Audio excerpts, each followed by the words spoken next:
Hello friends, कैसे हो आप सभी। आशा करता हूँ कि बढ़िया होंगे।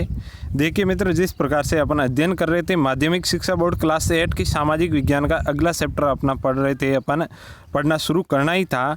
अध्याय 20वां, भारत की अर्थव्यवस्था पर अंग्रेजी शासन का प्रभाव। देखिए मित्र, ये जो अपना टॉपिक शुरू करने से पहले पिछला टॉपिक अपन ने पढ़ा था आधुनिक भारत में होने वाले वैचारिक परिवर्तन एवं समाज सुधार। उससे संबंधित मैं आपसे एक क्वेश्चन पूछूंगा। अगर आपने वो वीडियो देखा है तो ठीक है, आप आंसर बता दोगे। अगर नहीं देखा है तो वो वीडियो जाकर देखिएगा और आंसर देने का प्रयास कीजिए। देखिए मित्रों, क्वेश्चन ये है कि सत्य शोधक समाज की स्थापना किसने की थी। सत्य शोधक समाज की स्थापना किसने की थी, ये आपको बताना है। कमेंट बॉक्स में ज़रूर बताएं मित्र। तो चलिए शुरू करते हैं। अभी तक आपने हमारे YouTube चैनल को सब्सक्राइब नहीं किया तो मित्रों चैनल को सब्सक्राइब कर दीजिए। चलिए शुरू करते हैं। इस अध्याय में हम ये जानने का प्रयास करेंगे कि हिंदुस्तान की अर्थव्यवस्था पर अंग्रेजों के आगमन का क्या प्रभाव पड़ा।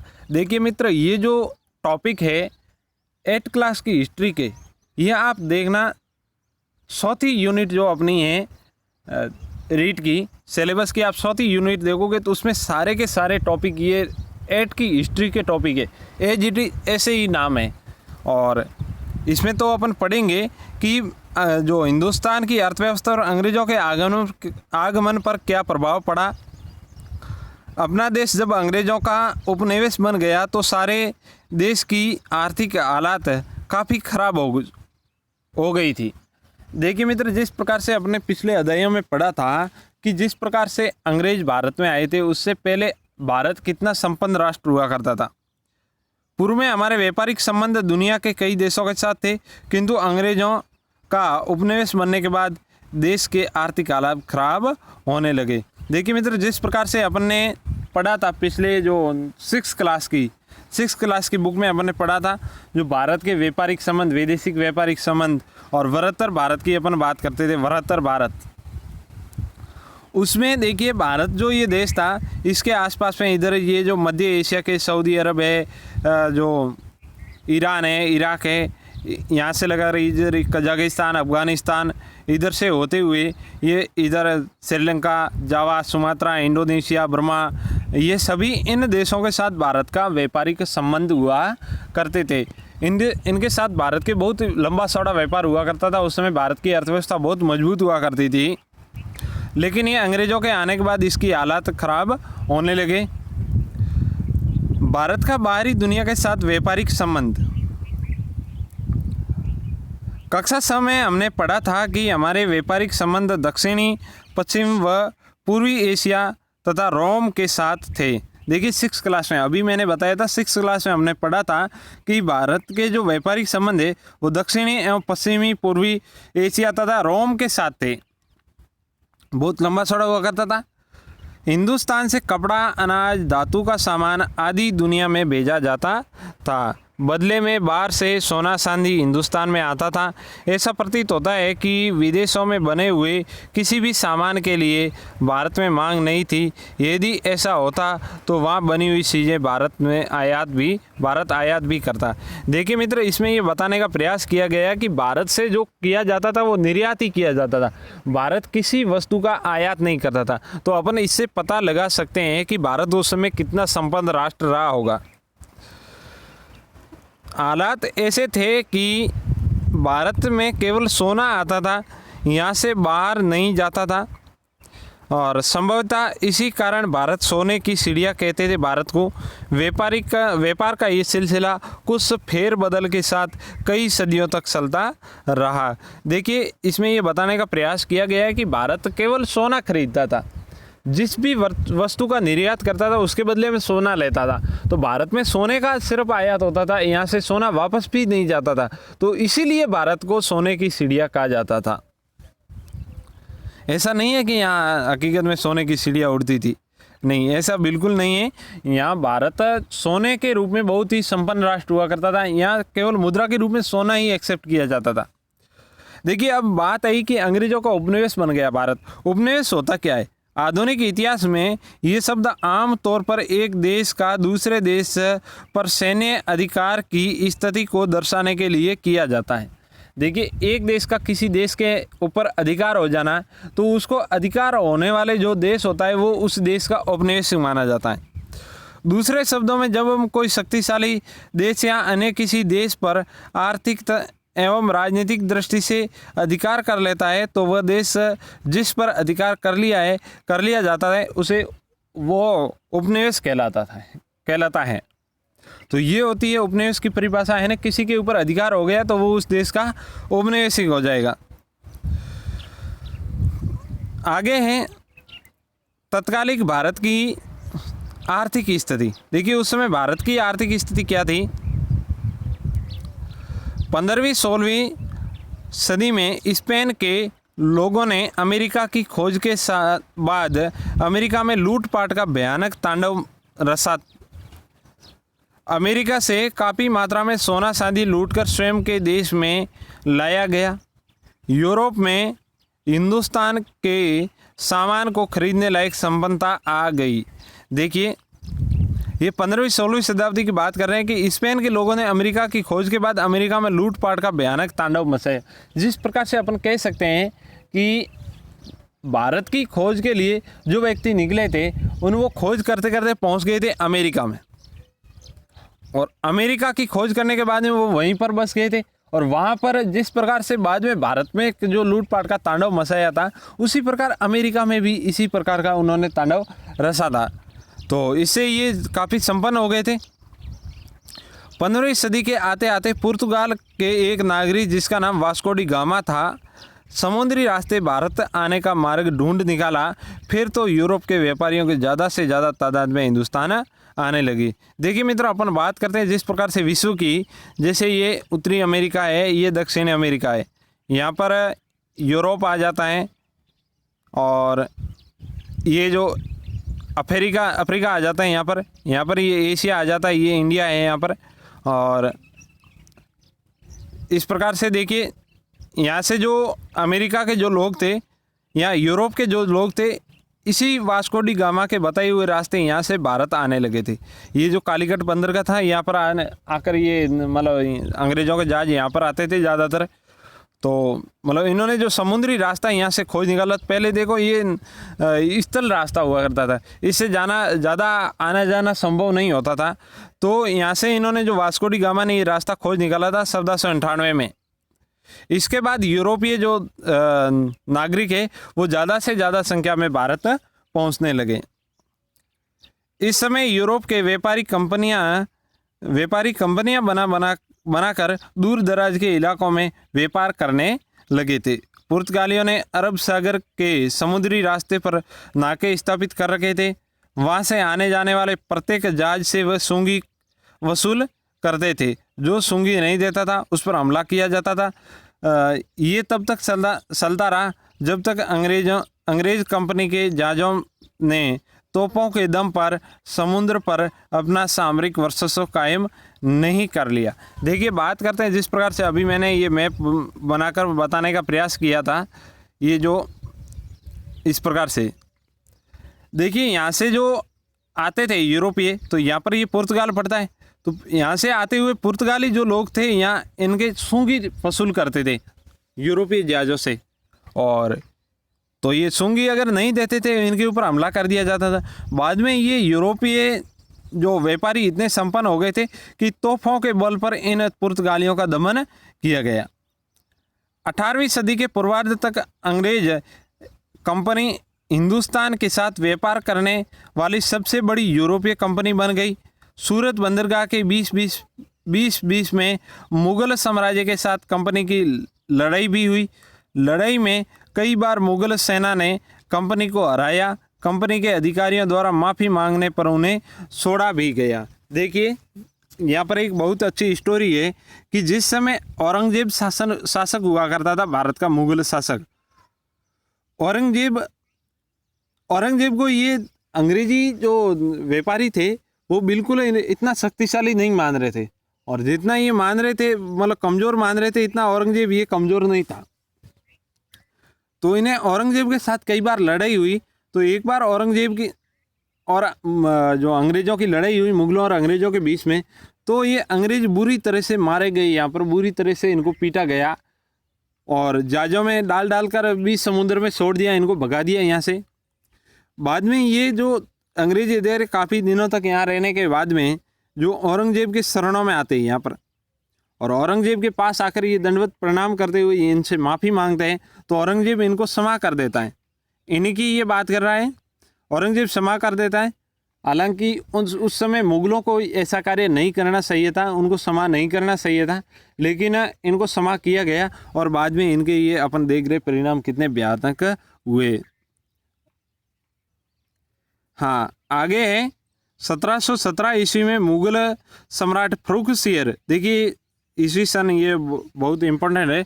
1717 ईस्वी में मुगल सम्राट फर्रुखसियर ने अंग्रेज कंपनी को एक फरमान दिया। इसमें यह कहा गया था कि कंपनी अब मुगल सम्राट को सालाना 3000 रुपये देगी और इसके एवज में कंपनी सारे देश में बगैर सूंगी दिए व्यापार कर सकती हैं। देखिए फर्रुखसियर का आदेश था कि 3000 रुपये सालाना अगर कंपनी हमारे को दे देती है तो कंपनी को पूरे देश में कहीं पर भी सूंगी नहीं देना पड़ेगा और बेझिझक व्यापार कर सकती है। इस तरह कंपनी को हिंदुस्तान में अपना व्यापार बढ़ाने का मौका मिल गया।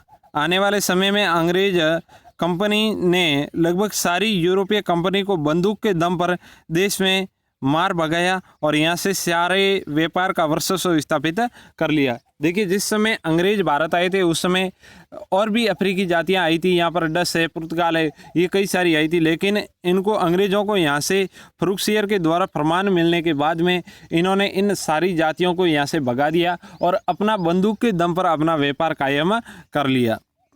इस तरह कंपनी को बंदूक के बल पर व्यापार करने का चस्का लग गया था। बंदूक के दम पर उसने भारत के मुगल सम्राट व बंगाल के नवाब को भी दबा दिया था। देखिए बंदूक के दम पर अब बात करते हैं, बंगाल के नवाब को भी इन्होंने दबा लिया था। बंगाल में कंपनी व्यापार अपना कारोबार जोर ज़बरदस्ती से करने लगे। ये अपने बंदूक के दम पर अपना व्यापार करने लगे थे। जिसको ये माल नहीं खरीदना था बंदूक के दम पर बेचते थे और बंदूक के दम पर कच्चा माल खरीदते थे।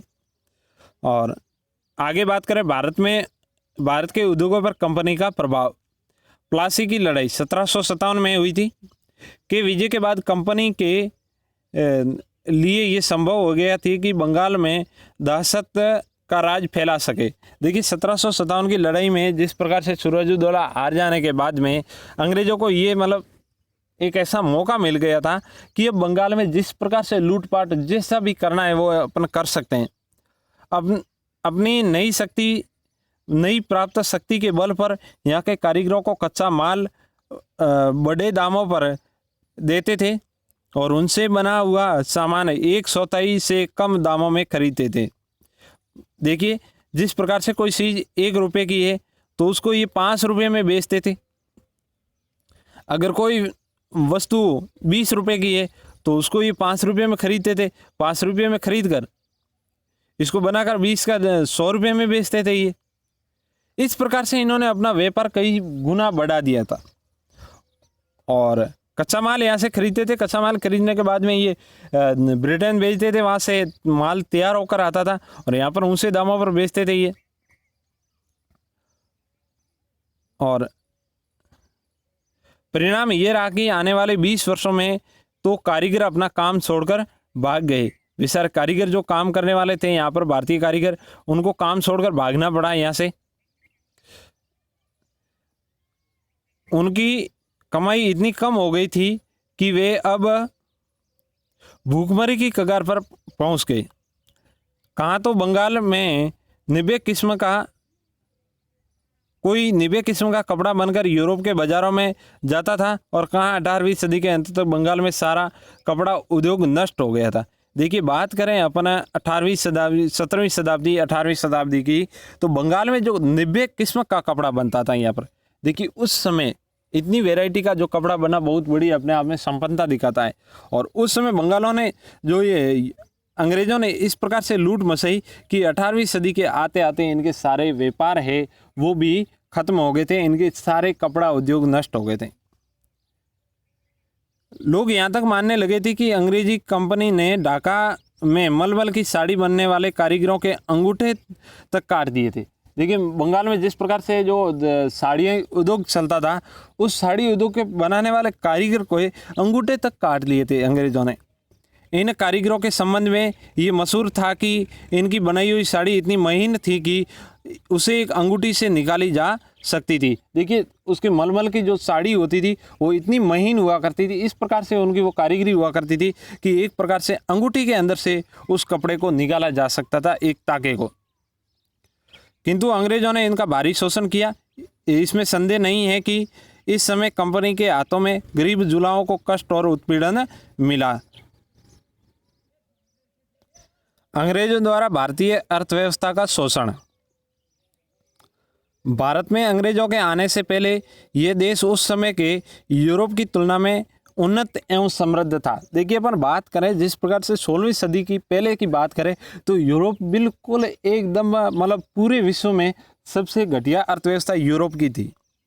लेकिन अंग्रेज़ों के शासन के काल में अंग्रेज़ों ने इस देश को जिस तरह शोषण किया गया और यहाँ की समृद्ध अर्थव्यवस्था टूट गई और देश आर्थिक दृष्टि से पिछड़ गया। शोषण के लिए अंग्रेज़ों द्वारा भिन्न भिन्न तरीके अपनाए गए, उनमें से कुछ तरीकों का उल्लेख किया जा रहा है। जिस प्रकार से अंग्रेज़ों ने शोषण किया था उस शोषण के जो तौर तरीके अपनाए थे उनमें से एक था प्रत्यक्ष लूटमार। व्यापार के नाम पर अंग्रेज़ों ने प्रत्यक्ष रूप से लूटमार करते थे। कंपनी के एजेंट किसानों, व्यापारियों आदि को जोर ज़बरदस्ती 1/4 कीमत देकर उसे माल और उत्पादन को हड़प लेते थे। किसान आदि के साथ मारपीट कर वे अपनी 1 रुपये की चीज़ 5 रुपये में बेचते थे।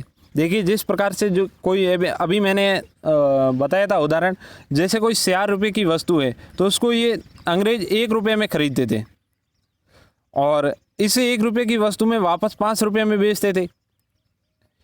इस प्रकार से इन्होंने मारपीट करके किसानों से कच्चा माल हड़प लिया था और अपनी जो वस्तुएं थी, तैयार वस्तुएं, वो भारी कीमत पर बेचने लगे। यहाँ पर जो कंपनी की अनुचित मांगों को नामंजूर करते थे उन्हें कोड़ा मारा जाता था और कैद में रखा जाता था। मीर कासिम ने कंपनी गवर्नर को 1762 में इस आशय का एक पत्र लिखकर विरोध भी किया था। देखिए जिस प्रकार से जो 1757 की लड़ाई होती है उसके बाद में अंग्रेज़ों द्वारा ये मीर कासिम को बंगाल का जो नवाब बना दिया जाता है, इसी मीर कासिम ने इनका भी विरोध किया था।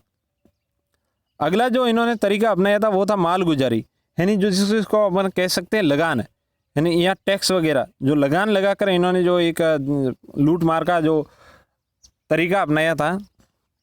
शोषण का दूसरा स्वरूप मालगुजारी था।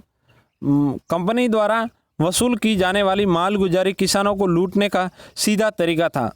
इसमें कंपनी के अधिकारी मनमाने ढंग से किसानों से मालगुजारी वसूल करते थे। इसका परिणाम ये हुआ कि किसानों ने खेती करनी बंद कर दी। इससे किसानों के खेत उजड़ गए। एक अंग्रेज अधिकारी ने कहा था कि बीते दिनों में बंगाल के विभिन्न जातियों के लोगों से भरे पड़े थे और पूर्व में वाणिज्य, धन संपदा व उद्योग के भंडार थे, लेकिन हमारे कुशासन ने 20 वर्षों में इन गांवों को बहुत सारे हिस्सों को बंजर बना दिए। देखिए अंग्रेजी अधिकारी का कथन है कि बीते दिनों में बंगाल में जो गांव भरे पड़े थे वो उनको आज बंजर बना दिया, वो भी किससे? हमारी कुशासन की नीति से। और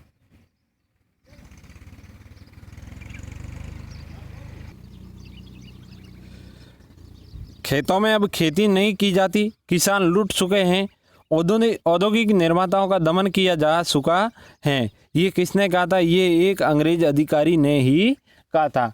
और तो इस बात को अपन साफ मान सकते हैं। आगे जो है तीसरा जो तरीका इन्होंने अपनाया था वो था एक तरफा मुक्त व्यापार नीति। इंग्लैंड अपने कारखानों में बनी वस्तुओं को भारतीय बाजार में बेचना चाहता था, लेकिन ये भारतीय वस्तुओं की तुलना में घटिया होने के कारण संभव नहीं था। देखिए अंग्रेज अपना जो तैयार माल है वो भारतीय बाज़ार में बेचना चाहता था, लेकिन अंग्रेज़ों के माल की जो क्वालिटी हुआ करती थी वो बहुत घटिया हुआ करती थी, इसलिए यहाँ पर ये संभव नहीं था। इसलिए भारतीय उद्योगों को जानबूझकर नष्ट किया गया, क्योंकि भारतीय उद्योगों में यहाँ पर माल तैयार नहीं होगा तो मजबूरी बस उसको ये माल खरीदना पड़ेगा। इस काल में मुक्त व्यापार की एक तरफा नीति अपनाई गई, जिसके अंतर्गत इंग्लैंड में भारत के बने सूती वस्त्रों के आयात पर भारी शुल्क लगाया गया, जबकि भारत द्वारा इंग्लैंड से आयात पर किसी तरह के कोई शुल्क नहीं था। देखिए, भारत से जो माल अगर कोई वहाँ पर जाता था, जैसे यहाँ के कोई कपड़ा वस्त्र उद्योग थे, उन पर भारी टैक्स लगाया गया, और वहाँ से अगर कोई यहाँ पर आता था तो उसके ऊपर किसी प्रकार का कर नहीं लगाया जाता, किसी प्रकार का कोई शुल्क नहीं देना पड़ता था। और भारत के साथ व्यापार करने के लिए अंग्रेज़ों द्वारा उस समय बहुत बड़े जहाज़ों का इस्तेमाल किया जाता था। इन जहाज़ों को ईस्ट इंडियन मैन कहा जाता था। ईस्ट इंडियन मैन कहा जाता था जो जहाज़ प्रयोग में लाए जाते थे अंग्रेज़ों द्वारा।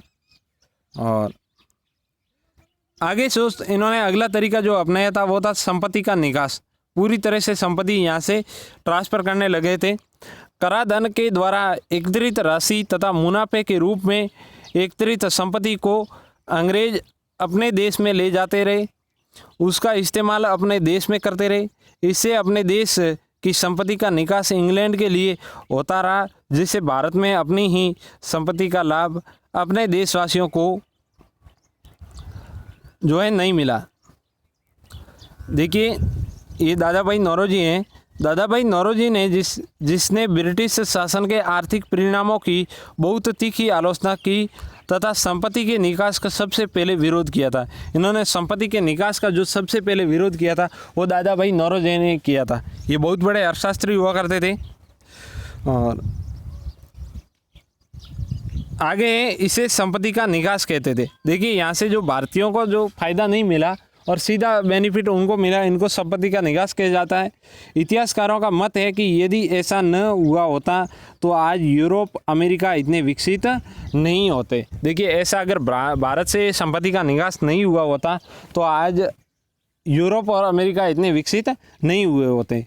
इसका तात्पर्य ये है कि भारत के विकसित अर्थतंत्र के पतन का मुख्य कारण यही है। इसका कारण भी यही है। आगे हैं जो इन्होंने अगला तरीका अपनाया वो बनाया कानून बनाकर। 17वीं शताब्दी के अंत में बड़ी मात्रा में सस्ते और बढ़िया कपड़े का इंग्लैंड में आयात हुआ। ये कपड़े लोगों को इतने पसंद आए कि कपड़ों के इंग्लैंड के उत्पादक गंभीर रूप से डर गए। सन 1712 में पार्लियामेंट में कुछ खास कपड़ों को छोड़कर बाकी के इस्तेमाल पर पूरी तरीके से रोक लगा दी। देखिए, इस प्रकार से अपन लगा सकते हैं, अंदाज़ा लगा सकते हैं कि भारत से जो निर्यात किया जाने वाला, यहाँ से अंग्रेज लेकर जाने वाले कपड़े की क्वालिटी कितनी अच्छी थी। देखिए, वहाँ के लोग इन कपड़े को जब देखा तो वहाँ के जो व्यापारी थे उनको ये लगा कि इतनी अच्छी क्वालिटी का जो कपड़ा है वो वहाँ से आ रहा है, तो हमारा कपड़ा कौन खरीदेगा। तो इसके लिए अंग्रेजी जो पार्लियामेंट में इनके कानून भी बनाए गए। कुछ विशेष कपड़े को छोड़कर कानून भी बनाए गए। आगे औद्योगिकरण विरुद्ध नीति। अंग्रेजी पूंजीपति भारत में औद्योगिकरण के विरोधी थे। इसीलिए उन्होंने वहाँ केवल वही उद्योग स्थापित किए जिसकी स्थापना करना वहाँ पर भौगोलिक रूप से मजबूरी थी। ये था जूट उद्योग। जैसे अंग्रेजी पूंजीपति है भारत के उद्योगों के बिल्कुल विरोधी हुआ करते थे, इसलिए उन्होंने वहाँ के केवल वही उद्योग स्थापित किए जिसकी स्थापना के लिए भौगोलिक रूप से मजबूरी थी। ऐसे उद्योग ही वहीं रखे गए जिनकी वहाँ पर मजबूरी थी कि इनको यहाँ पर ही रखा जाएगा, कि प्राकृतिक जो अपन जहाँ से कच्चा माल वगैरह प्राप्त होता था, जैसे इस प्रकार जूट उद्योग है। शेष सारे उद्योग अपने देश में स्थापित किए तथा कच्चा माल यहाँ से इंग्लैंड ले जाया गया और निर्मित माल हिंदुस्तान के बाज़ारों में बेचा गया। यहाँ से कच्चा माल जहाज़ें भर भर के यहाँ से ले जाया गया और वापस यहाँ पर ही ऊंचे दामों में बेचा गया। इससे भारत के उद्योगपति अपनी प्रतियोगिता में ठहर नहीं सके और वे बर्बाद हो गए। इसी दृष्टि से बंगाल में जूट उद्योग की स्थापना हो गई। और बागान उद्योगों में चाय, कहवा, नील का विकास किया गया। जिन क्षेत्रों में खनिज बड़ी मात्रा में थी वहाँ पर भी उद्योगों की स्थापना की गई और बल्कि वहाँ से खनिज वस्तुओं को स्वदेश ले जाया गया और ये कार्य सुविधा से हो, इसलिए देश के हिस्सों में बंदरगाहों, सड़कों के रेल मार्गों से जोड़ा गया। देखिए, इन्होंने अपनी सुविधा के लिए